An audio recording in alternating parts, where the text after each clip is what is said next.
Mobil Jepang adalah mobil favorit orang Indonesia. Kaum menengah, kaum atas, setidaknya memiliki satu mobil Jepang di rumahnya. Kenapa? Ya karena mobil Jepang memang mendominasi banget di Indonesia.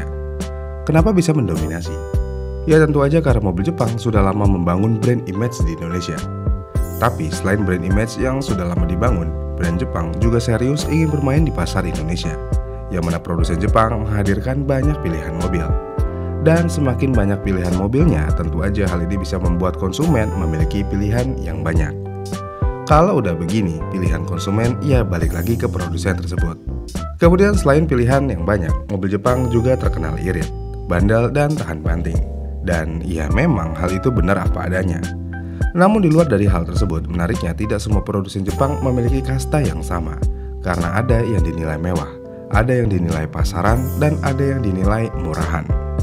Sebagai contoh, Mazda adalah salah satu produsen Jepang yang mewah. Kemudian selain Mazda, Honda bisa dibilang menjadi produsen mobil Jepang yang masuk dalam kategori mewah juga. Lalu ada Toyota dan Suzuki. Kedua brand ini biasanya dinilai cukup pasaran, namun masih memiliki kesan prestige yang sedikit.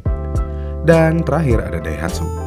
Daihatsu dikenal di mata masyarakat Indonesia sebagai mobil yang murahan. Emang iya?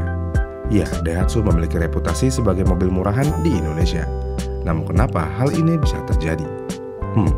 Jadi ketika kita ngomongin mobil murah di Indonesia, kemungkinan besar nama Daihatsu langsung kepikiran di kepala.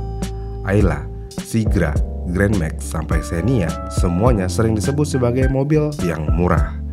Tapi apakah benar mobil Daihatsu itu murahan? Jawabannya mobil Daihatsu itu murah, bukan murahan. Ini dua arti kata yang cukup berbeda, walaupun mirip. Jadi arti kata murah di sini bukan dari sisi negatif, melainkan positioningnya aja. Namun kenapa Daihatsu harus menjual mobilnya murah? Ya hal ini bisa terjadi ya karena emang ini strateginya Daihatsu. Misalnya kita bisa tarik mundur ketika Daihatsu masih menjual Zebra dan Espas. Di era tersebut Daihatsu berani main di kelas ini yang mana kelas ini sangat sensitif terhadap harga. Tapi Daihatsu berhasil bermain di kelas ini dengan tenang dan aman. Namun kenapa harus murah?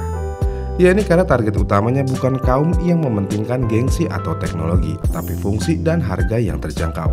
Jadinya ya, Daihatsu sebenarnya bermain di pasar yang sangat memiliki potensi besar tapi sangat sensitif terhadap harga. Namun dengan harga yang murah, gimana dengan kualitasnya? Apakah kualitasnya murahan? Jawabannya iya, tentu aja iya. Tapi kenapa begitu? Kalau kita lihat dari sisi strategi bisnisnya lagi nih, Daihatsu emang sengaja menyederhanakan banyak aspek dari produknya untuk menekan harga jual. Contoh paling nyata saat ini ada di Daihatsu Ayla dan Sigra. Jika kalian biasa naik mobil dengan harga 300 juta ke atas, kedua mobil ini benar-benar dinilai buruk banget. Misalnya interiornya minimalis banget, material plastik keras di mana-mana, head unit seadanya, joknya tipis, AC-nya anyep. Fitur keselamatan, versi bawahnya bahkan gak ada ABS atau double airbag. Apalagi kalau kita mau ngomongin mobil Daihatsu era 2000-an awal, misalnya kayak Xenia. Ini mobil benar-benar buruk banget, udah kayak mobil barebone. Perdam kabin gak ada, speaker cuma 2 kalau gak salah. Rasa berkendara ya buruk, bahkan mesinnya juga sangat buruk. Ini adalah pikiran kita yang biasa mengutamakan fitur, kenyamanan, dan lainnya. Namun di pikiran kebanyakan orang yang lebih mementingkan fungsionalitas, Xenia adalah mobil yang cukup. Walaupun mesinnya menggerung dan kenyamanan gak ada sama sekali, setidaknya mobilnya irit. Selain irit, Xenia juga memiliki dimensi yang besar, yang mana bisa membawa keluarga besar atau membawa barang dengan muatan yang banyak. Jika kita lihat dari perspektif yang berbeda, Daihatsu bukanlah mobil yang buruk-buruk banget sebenarnya. Walaupun kenyataannya terkadang Daihatsu memang buruk, tapi tinggal kita putar perspektif aja, semuanya akan menjadi terkesan positif. Ini beda cerita ketika mobil kelas atasnya yaitu Toyota sudah membuat mobil yang buruk dalam beberapa aspek.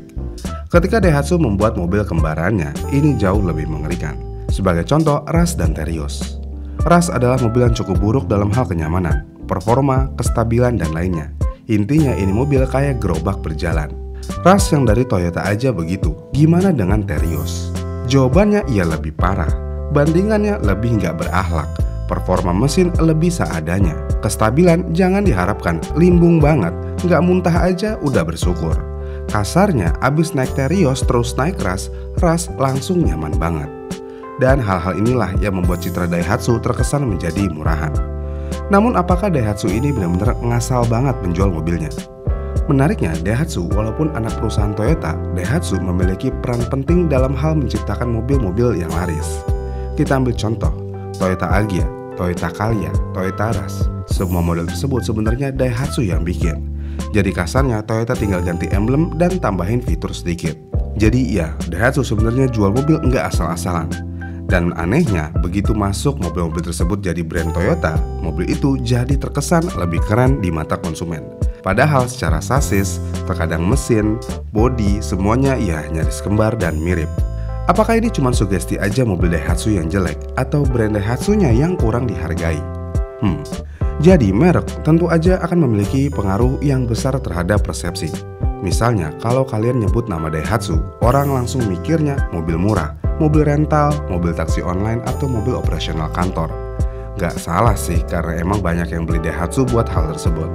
Namun di sisi lain, Toyota dan Honda punya image yang lebih berkelas. Padahal dalam banyak kasus mobilnya ya sama aja kegunaannya. Ada yang dibikin rental juga, ada yang dijadiin taksi online dan operasional kantor. Ya sebenarnya sama aja, cuma beda perspektif. Namun di luar dari hal yang ada satu hal yang sering dikritik oleh banyak orang tentang Daihatsu, yaitu soal keamanan. Bahkan banyak yang bilang kalau Daihatsu adalah mobil yang cukup mematikan untuk penumpangnya karena keamanan sangat minim di sini. Emang iya? Jawabannya iya jika kita melihat Daihatsu 10 tahun ke belakang. Karena memang di tipe terendah mobil Daihatsu di tahun tersebut sangat mengerikan. Airbag 1, ABS nggak ada, fitur keselamatan ini dan itu juga nggak ada. Intinya ini mobil ya kayak mobil barebone. Tapi ketika regulasi semakin ketat, saat ini sudah lumayan membaik kondisinya. Airbag ya udah 2, ABS sudah jadi standar dan lainnya. Tapi ketika Daihatsu lagi membangun citra ini, pada tahun 2023, semua citra yang dibangun ini runtuh kembali ketika ada kasus manipulasi uji tabrak yang dilakukan Daihatsu Jepang. Dan mobil yang dimanipulasi salah satunya Raize. Walaupun versi Indonesia katanya nggak terdampak, tapi ya siapa yang tahu? Karena di Indonesia tidak ada data yang transparan, jadi kita ya semuanya nggak tahu.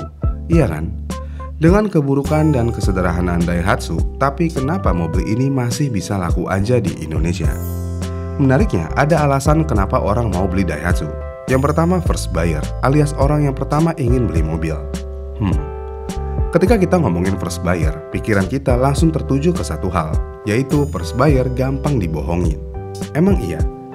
First buyer biasanya tidak terlalu mengerti tentang mobil. Yang mereka lihat biasanya cuma desainnya aja. Mereka nggak bakal mikirin tenaga, kualitas interior, kualitas eksterior, dan lainnya. Asalkan desainnya bagus, AC-nya dingin, dan harga lebih murah, tentu aja mereka ingin membeli mobil tersebut. Menariknya adalah, Daihatsu mengungkapkan 70% pembelinya adalah first buyer. Tapi apakah Daihatsu membohongi customernya yang notabene first buyer karena tidak tahu apa-apa? Tentu aja jawabannya tidak. Sales tentu aja tidak boleh membohongi customernya. Dan karena pasarnya first buyer, buat apa berbohong? Jelaskan aja apa adanya. First buyer kebanyakan ya pasti kurang ngerti, paling iya-iya aja. Dan biasanya sales akan meng-highlight sesuatu yang nggak ada di kompetitornya. Sebagai contoh, irit bahan bakar. Dan ya, siapa yang tidak mau mobil irit bahan bakar? Dan Daihatsu memang terkenal dari dulu memiliki mobil yang irit bahan bakar. Kenapa bisa irit? Ya karena tenaganya kecil. Nah, tenaga kecil ini yang nggak disebut, tapi irit bahan bakarnya yang disebut. Namun untuk menghindari berbohong, si sales pasti menyebutkan angkanya. Misalnya Xenia ada 2 varian, yang 1300 dan 1500. Kalau mau ngomongin irit 1300 udah pasti lebih irit. Kalau udah begini, di mana berbohongnya? Ya nggak ada, cuman bayarnya aja yang nggak paham. Iya kan? Jadi kesimpulannya, apakah Daihatsu adalah mobil murahan dan buruk? Jawabannya tergantung perspektif kita. Kalau mau dibilang murah secara general, ya Daihatsu memang mobil murah.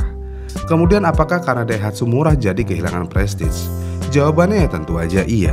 Kenapa bisa? Balik lagi ke brand image. Dari dulu Daihatsu selalu menjual mobil murah, dan sampai saat ini jika melihat logo Daihatsu tentu aja terkesan murah. Namun walaupun begitu bukan berarti mobil Daihatsu semuanya jelek. Mungkin kalau mobil kembar dengan Toyota, mobil Daihatsu terkesan buruk. Tapi jika ada mobil non kembar yang dijual Daihatsu, ini berbeda cerita. Kita ambil contoh Daihatsu Sirion. Daihatsu Sirion adalah mobil hatchback yang paling fun to drive dan lumayan lengkap fitur sebenarnya untuk saat ini daripada para pesaingnya seperti Baleno hatchback. Tapi sayangnya karena ini dari Daihatsu, Sirion jadi mobil hatchback Jepang yang paling underrated di Indonesia. Gimana nih menurut kalian tentang Daihatsu ini? Komen di kolom komentar di bawah ya, dan sampai jumpa di video selanjutnya.